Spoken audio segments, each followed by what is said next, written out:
Jeg står og venter, klædt ud som en vaskebjørn midt på hovedbanegården, som man jo gør. Og så lige pludselig hører jeg bare fra mange meters afstand et lille barn, der råber, Sly! Og så løber han bare, tonser hen imod mig og griber fat i mit pelsede ben. Og jeg kan bare se hans mor komme trissende bagefter, og hun ser helt forvirret ud, fordi hendes søn står og krammer en vaskebjørn.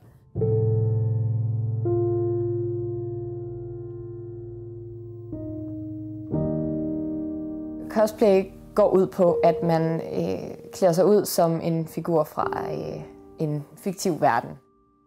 Det er lidt op til en selv, om man har lyst til selv at lave kostymet eller købe kostymet. Essensen er bare, at man skal klæde sig ud som en karakter.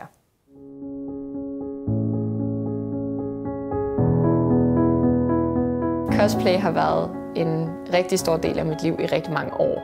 Det har selvfølgelig givet mig en hel masse bekendtskaber og venner. Jeg tror, 80% af mit netværk er folk, jeg har mødt igennem cosplay, eller mødt igennem folk, jeg har mødt igennem cosplay.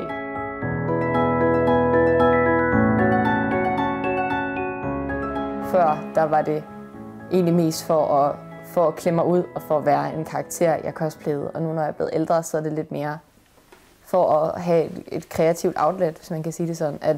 At jeg har noget, jeg kan bruge min tid og min kreativitet på. Og også selvfølgelig en måde, hvor jeg kan vise noget kærlighed til nogle spil, jeg synes er fantastiske.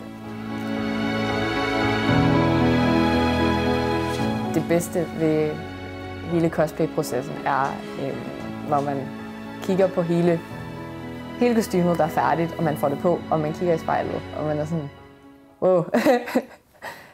Fordi ofte så ligner man en helt anden person, og det er en meget surrealistisk oplevelse, men det er også virkelig sjovt, fordi uanset dit kreative niveau og hvor godt du kan lave et kostume, så er det altid hårdt arbejde, du har lagt i det.